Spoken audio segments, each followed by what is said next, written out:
मज़ीद latest video देखने के लिए सब्सक्राइब बटन पर क्लिक करें और साथ ही बेल आइकन को प्रेस करें ताकि आने वाली लेटेस्ट वीडियो का नोटिफिकेशन बआसानी आपको मिल सके। बिस्मिल्लाहिर्रहमानिर्रहीम, अस्सलाम वालेकुम। मैं हूं आपका होस्ट हमजा भट्टी। आज मैं डिस्कस करने लगा हूं इकरारुल हसन साहब ने कल अपनी पूरी कौम से जो है वो माफ़ी मांगी है, गैर मशरूत माफ़ी मांगी, जिसमें वो रो रो के माफ़ी भी मांग रहे हैं और ये भी कह रहे हैं कि मुझे ये नहीं पता कि मैं माफ़ी किस बात की मांग रहा हूँ।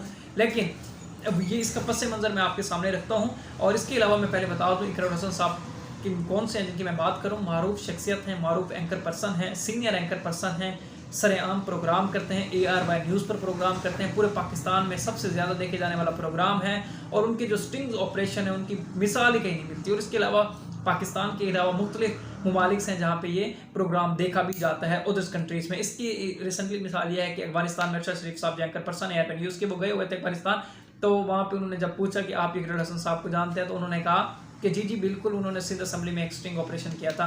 तो बहुत ज़्यादा मारूफ शख्सियत हैं, बहुत ज़्यादा सुने देखे जाने वाली शख्सियत है उनकी स्टिंग ऑपरेशन, उनकी बहुत ज़्यादा रिस्पेक्ट है, पर्सनैलिटी है वो बहुत बड़ी और पाकिस्तान के लिए वो जान कुर्बान करते हैं और पाकिस्तान के में मौजूद हर शख्स के ऊपर वो जान निछावर करते हैं अपनी।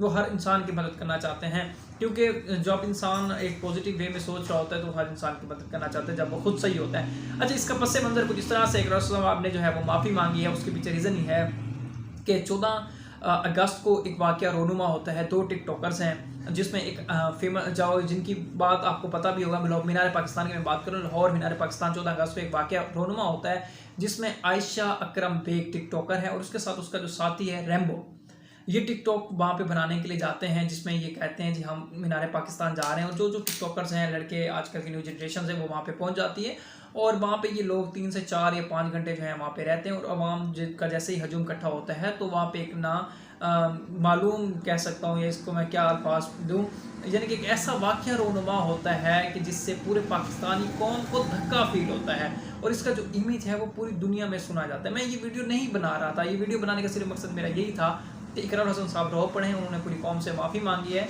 तो आपको टेंशन लेने की इकरारुल हसन साहब ज़रूरत नहीं है। हम आपके साथ हैं, हम आपकी रिस्पेक्ट करते हैं, पाकिस्तान का हर शख्स आपकी रिस्पेक्ट करता है। लेकिन आप बहुत आला ज़र्फ़ इंसान हैं जो कि गलती तस्लीम करने में भी आप किसी को यानी कि नहीं वो करते, खुद ही मान लेते हैं जी ये मेरी गलती है। जब उन्होंने अब कहा कि बेटियों वाला जो इशू था वो भी इंशाल्लाह मैं डिस्कस करता हूँ, पहले ये बात कंप्लीट कर लूँ।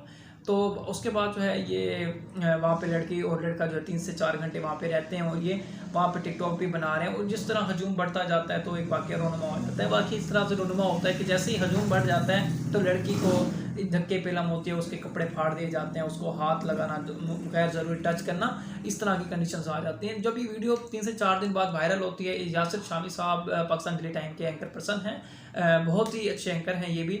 और इसके अलावा इकरारुल हसन साहब जो है जब इनको वीडियोज़ मिलती हैं देखते हैं तो ये कंटेंट करने के लिए रब्ता करते हैं, तो इनका रब्ता जो है बहाल हो जाता है और उसका वो इंटरव्यू करने पहुंच जाते हैं। इसका इंटरव्यू किया जाता है जिसमें वो जो खुद कह रही है कि मुझे इंसाफ फराहम किया जाए। जब इसको इंसाफ फराहम किया जाता है तो कानून हरकत में आता है, पूरे पाकिस्तान में खलबली मच जाती है। उसके बाद जो है मीडिया इशू हाईलाइट बन जाता है। जब इन्वेस्टिगेशन का दायरा वसी किया जाता है तो उसमें जो मुलविस अफराद होते हैं, जो छेड़छाड़ी करते हैं, वो 250 से 300 अफराद के करीब जो है FIR दर्ज कर ली जाती है 400 अफराद पर, जिसमें से 250 अफराद जो है वो बच्चों को जो है जहाँ से मिलते हैं पुलिस को वो वहाँ से उनको उठा लेती है। उसके बाद जो है 15 दिन की रिमांड पे बच्चों से इन्वेस्टिगेट की जाती है, यानी कि जियो फोरेंसिक होता है, उनके नंबर कंटेंट, उनकी ID, ये चीज़ें जो है वो मैच की जाती हैं।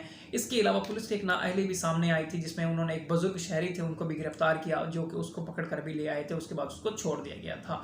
अच्छा, उसके बाद 15 दिन की रिमांड के अंदर जो है क्या तब्दीली रोनुमा होती है, ये इनकी जो है शनाख्त परेड की जाती थी। जब ये दोनों जाते थे शनाख्त परेड करते थे, उसके बाद जो है इन्वेस्टिगेशन का दायरा जो है एजेंसियों ने मज़ीद बढ़ाया, जिसमें इनकी मुख्तलिफ वीडियोज़ भी सामने आई जो बेहरकत थी, जिसको दिखाया भी नहीं जा सकता चैनल्स पे।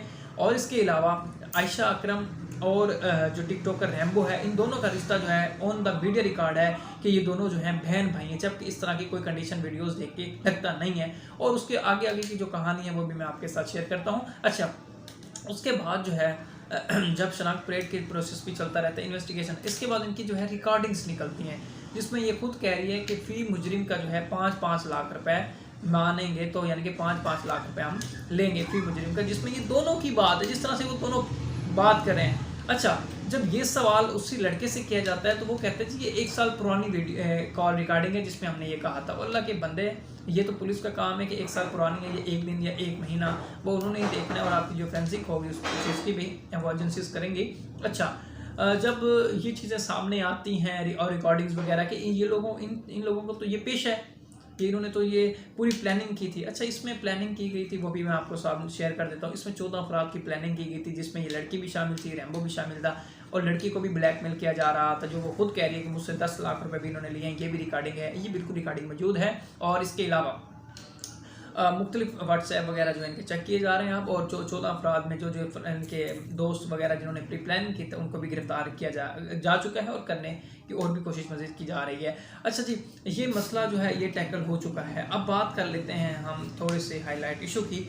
वो ये है कि इकरारुल हसन साहब जो हैं वो उन्होंने गैर मशरूत तौर पर माफ़ी मांगी है। वो रो पर हैं, वो इस बात पर हैं कि जो जिस लड़की के सर पे उन्होंने हाथ रख के जिसको बहन बनाया था, उसी ने उनको जो है जलील ख्वार ही कह सकते हैं कि कर दी है। पूरी कौम के सामने जो है उनको सर झुकाना पड़ गया है। और इतनी फेमस पर्सनली मुझे भी बहुत दुख हुआ था इकरारुल हसन साहब ने जब ये कहा कि बेटी वाला जब उन्होंने जिक्र किया, मैंने अपने मुँह से दोहराना चाहता वो। बहरहाल उन्होंने माफ़ी मांगी है, उनका बहुत बड़ा दिल है। आज भी उनकी रिस्पेक्ट, आज भी उनकी इज़्ज़त हमारे दिल में उतनी ही है और हमेशा ही रहेगी। तो मैं जो जब तकरीबन मैं मैट्रिक में था या इंटरमीडिएट में था, उस टाइम 5 से 6 साल पहले मैं जो है इनके प्रोग्राम्स देखता था और बड़ा खुश होता था। मेरे वालिद साहब उस टाइम ARY न्यूज़ से मुंसलिक थे, ठीक है। तो अब तो वो अब तक न्यूज़ के साथ मुंसलिक हैं करंटली सिचुएशन में। तो खैर बात कंप्लीट करता हूँ कि इकरारुल हसन साहब जो रिस्पेक्ट है वो आज भी पूरे पाकिस्तानी कौम के दिल में है। हम उनके साथ ठहरे हैं। अगर इंसान से ये गलती होती है, ये ज़िंदगी में उनसे पहली दफ़ा कोई वाक़या हुआ है जिसमें उनसे ये गलती सरदर्द हुई है। और इसके अलावा एक और फोटो भी आई थी जिसमें उन्होंने एक सब इंस्पेक्टर को थप्पड़ मारी थी, जिसमें उन्होंने माफ़ी मांगी थी पूरी कौम से कि मुझे ऐसा नहीं करना चाहिए था, लेकिन उसके पीछे क्या हकीकत थी वो भी उन्होंने मेंशन की थी। तो इस तरह की वेरिफिकेशंस के बगैर जब बाद में पता चलता है जी ये लोग इस तरह का मामला था, तो ये सामने आता है, तो उस टाइम जो है इनको अफसोसगी का सामना करना पड़ता है कौम से भी और खुद से भी। जो उन्होंने अल्फाज यूज़ किए बेटी वाले, वो उन्होंने वो अल्फाज यूज़ किए कि कोई भी मेरी बेटी है, किसी की बेटी है, उसके साथ ये वाक़या रोनुमा इस तरह का नहीं होना चाहिए था। वो इस हवाले से यानी कि इस अकॉर्डिंग टू पॉजिटिव वे में वो बात करना चाह रहे थे। अच्छा, अब फाइनल ये कि इकरारुल हसन साहब ने जो है माफ़ी मांग ली है पूरी कौम से।